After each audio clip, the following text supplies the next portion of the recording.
Eu acho muito difícil a gente estabelecer esses patamares todos. Eu concordo assim, basicamente com o que o Jean falou.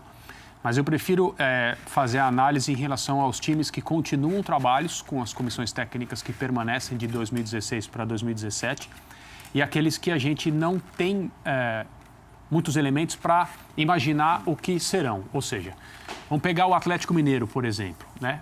Concordo com o Jean, grande elenco, deixou nessa temporada de 2016 a impressão de que poderia ser um time no aspecto coletivo melhor do que o que a gente viu, embora tenha disputado um título, e isso era um dos objetivos na temporada, mas agora ele muda de mãos e passa a estar nas mãos de um treinador que tem um percentual, que a gente nunca vai conseguir determinar qual, mas tem um percentual do título que o Grêmio conquistou sob o comando do Renato na Copa do Brasil.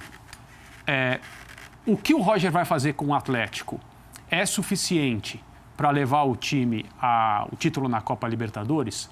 O fato da competição estar distribuída por toda a temporada aumenta a chance do Atlético Mineiro. Se fosse uma competição no primeiro semestre, o que o Roger planeja para o time dele deveria estar pronto e em prática logo na primeira metade do ano. O que vai acontecer com o Grêmio em 2017, sendo mais o time do Renato do que o time de outro treinador? O fato de ser o chamado rei de Copas se aplica imediatamente à Libertadores, numa Libertadores que vai durar o ano inteiro? Como será esse Grêmio? Será basicamente como terminou o ano, mais ao toque dos times do Renato? Completamente diferente em relação à filosofia, em relação ao que pretende, se a gente pensar na administração do Grêmio anterior, que é o Roger. Agora, eu entendo que os 3 melhores times do Brasil em 2016, por coincidência, nessa transição de um ano para o outro, são exatamente os 3 primeiros colocados no Campeonato Brasileiro. O Palmeiras, o Santos e o Flamengo. Com uma pegadinha, entre aspas, interessante aí, que é a mudança de comando no Palmeiras. Se o Cuca tivesse permanecido no Palmeiras, ia assim, você não joga, não vale, vale, porque se o Cuca permanecesse no Palmeiras, uma questão relativa a administrar o pós-conquista não seria simples, porque nunca é simples, mas seria menos complicada do que será para o Eduardo Batista.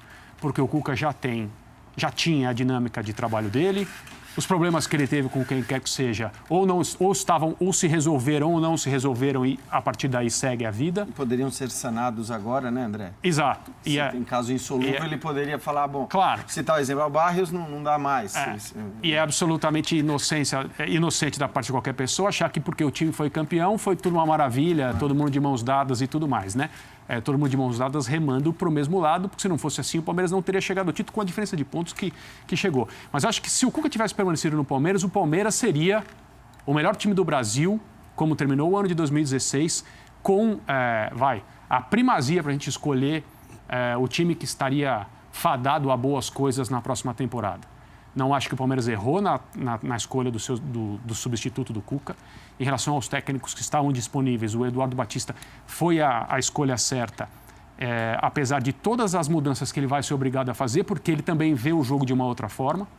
Acho que o maior desafio dele, além da administração pessoal de um grupo que se sente campeão porque é campeão, e não é fácil você controlar esse tipo de coisa em determinadas personalidades. Fora isso, ele vai tentar fazer o Palmeiras jogar de uma forma um pouco mais elaborada, um pouco mais paciente, com um pouco mais de controle. A questão, a meu ver, o elenco do Palmeiras não... Isso foi muito discutido durante essa temporada em relação ao Cuca, né? Porque o time joga assim, é tão direto e tal. O elenco do Palmeiras, eu acho, não dava ao Cuca a possibilidade de jogar de outra maneira. E se as contratações que o Palmeiras está pensando em fazer se concretizarem, o Palmeiras será ainda mais superior ao que era do ponto de vista técnico e o Eduardo terá mais peças, né? Em relação a Santos e Flamengo, o Santos, para mim, foi o time mais moderno do Brasil em relação a como atuou nos seus melhores momentos na temporada. O Dorival talvez tenha sido o único técnico brasileiro que desenvolveu jogadores durante o ano. Essa é uma obrigação de treinadores que a gente poucas vezes pede a eles. O time está jogando bem? Ótimo. O time do Santos inicia movimentos com seus zagueiros, joga com defesa adiantada, troca passes, na maioria das vezes, em níveis muito superiores ao que a gente vê tradicionalmente no Brasil, passes totais e passes completos. Existe uma possibilidade, a comissão técnica do Santos trabalha com um desenho de recuar o Renato para a linha de zagueiros. Formidável Renato, jogou todas as partidas com essa idade e tão bem, e passando tão bem. É incrível. Ele pode ter uma outra função, um outro papel no Santos.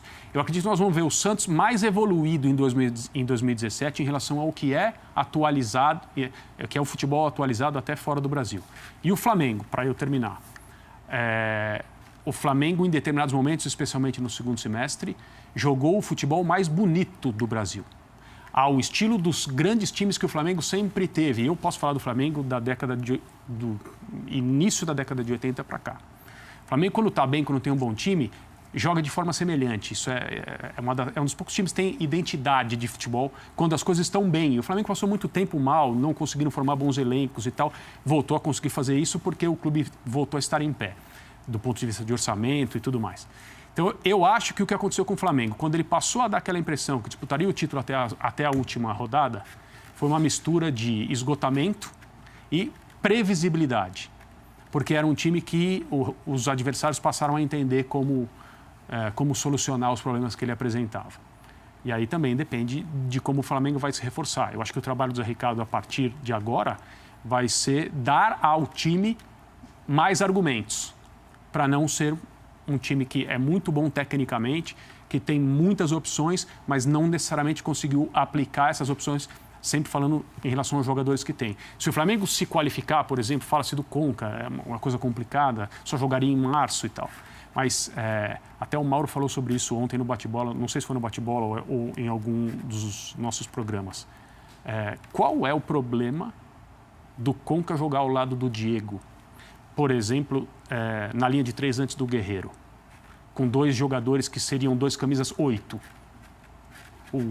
O Diego chegando mais e o Conca mais articulador. O problema, na minha cabeça, é para os outros. Sim. Porque isso torna a leitura do Flamengo muito mais complicada do que era até o momento, né? O Conca em condições, adaptado e tudo mais, tecnicamente, o jogador faz diferença no futebol brasileiro imediatamente. Então, assim, eu prefiro olhar para os 3 times que têm continuidade de trabalho, porque eu acredito nisso. Eu acredito que eles tendem a ser melhores. O Palmeiras tem essa pequena questão. É uma troca de comando e é uma troca de método de trabalho. Mas pode ser um time tecnicamente muito melhor do que foi em 2016.